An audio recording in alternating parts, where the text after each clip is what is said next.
Imagine a man so stupid that his own neighbors turned his life into a game. The game was simple. Think of the single dumbest business idea you possibly can. Something guaranteed to lose money, so idiotic no person alive could profit from it. Then walk over to this man, keep a straight face, and tell him it's a brilliant investment. They played this game for years, the richest men in town taking turns, waiting for the day it finally bankrupted him and ran him out of town for good. Here's the part they couldn't explain. It kept making him richer. Not once, not by luck. Again and again, every single time, the most idiotic idea they could invent turned to gold in this man's hands, until the people trying to destroy him started to wonder if they were the stupid ones.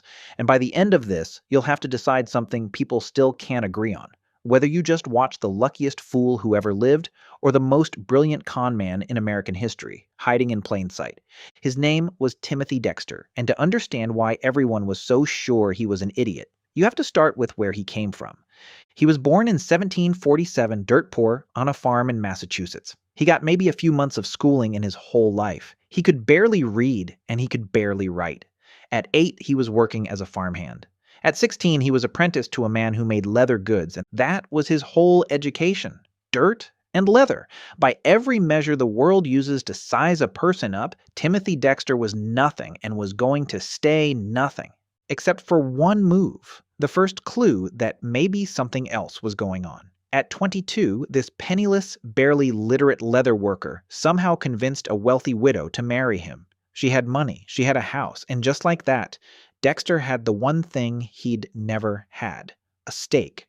Now, hold on, because here's where he made the bet everyone thought would ruin him. It's the American Revolution. The colonies are printing their own money, continental currency, and as the war drags on, it becomes a joke, worth pennies on the dollar. Everyone with any sense is dumping it as fast as they can. Timothy Dexter did the opposite. He took his money and his wife's money and bought up piles of the worthless stuff nobody wanted. The whole town watched the fool pour his fortune into paper that would never be worth anything, and they laughed.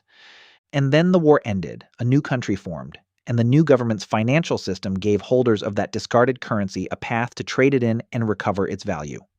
Overnight, the worthless paper Dexter had been hoarding became a fortune.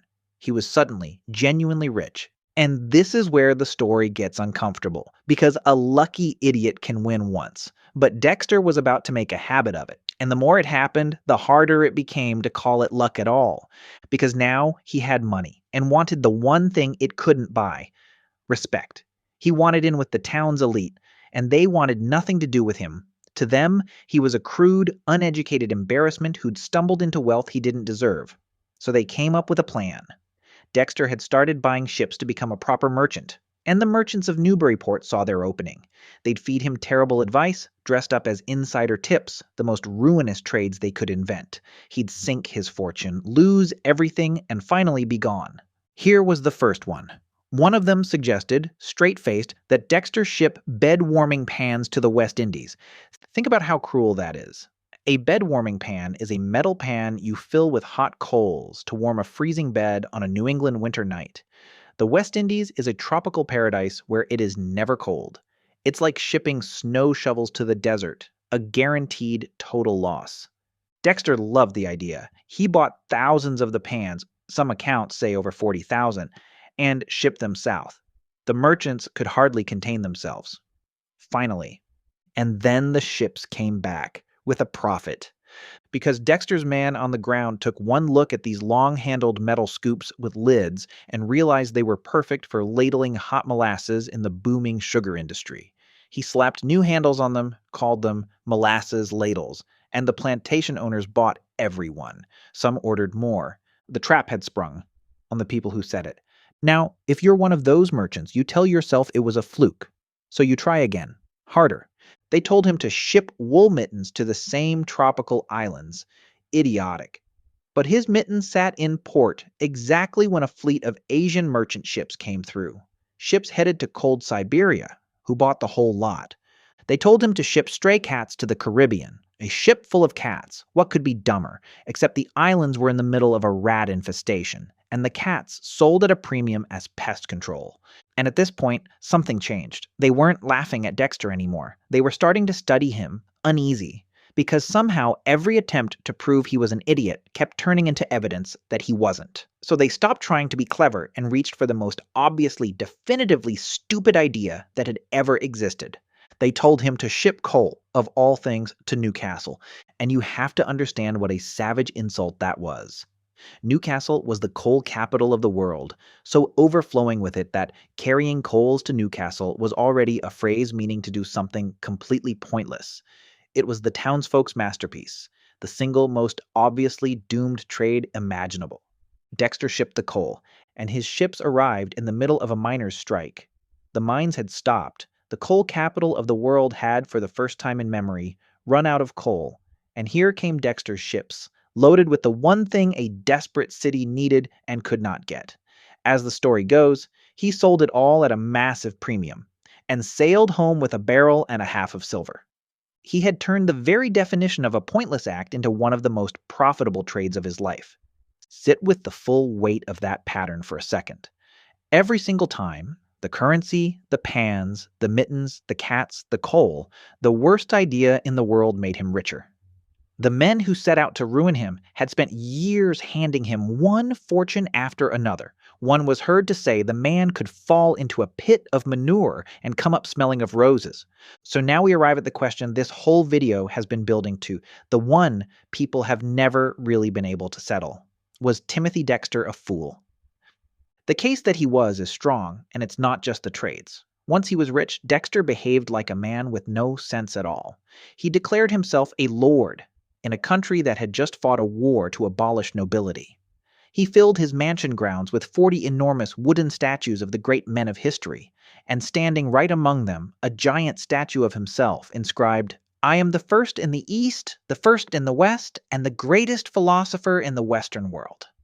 He hired a personal poet whose only job was to follow him around and praise him. He wrote a book, 8,000 words of misspelled gibberish, with not a single punctuation mark in it. And when readers complained they couldn't understand it, Dexter printed a new edition with an extra page at the back containing nothing but a block of punctuation marks, with a note telling readers to, his words, "peeper and salt it as they please. Sprinkle them in wherever you like." And near the end of his life, Dexter faked his own death, staging a full funeral, complete with a coffin, just to see how many people would mourn him. Around 3,000 showed up. And Dexter, very much alive, watched the whole thing from hiding, furious by his own account that his wife wasn't crying nearly hard enough. That is not on its face the behavior of a stable genius. But, and here is the honest turn, look again at everything he did, and a different man appears underneath. The currency bet wasn't insane. It was a bold gamble on the new nation honoring its debts.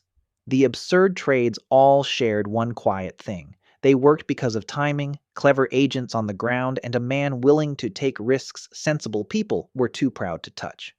And the outrageous behavior, the lord title, the statues, the fake funeral, the book, every one of those stunts got him the thing he'd been denied his whole life. Attention, his name, everywhere, on everyone's lips. The fool, it turns out, understood publicity 200 years before it had a name. So which was he?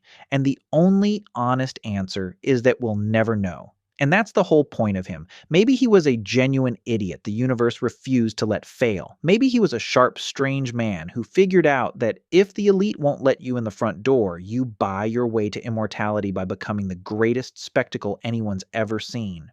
Or maybe the reason he kept winning is the exact same reason they all called him a fool. He was the one man in town willing to do the thing everybody knew was stupid. Because everybody knew you couldn't sell coal to Newcastle.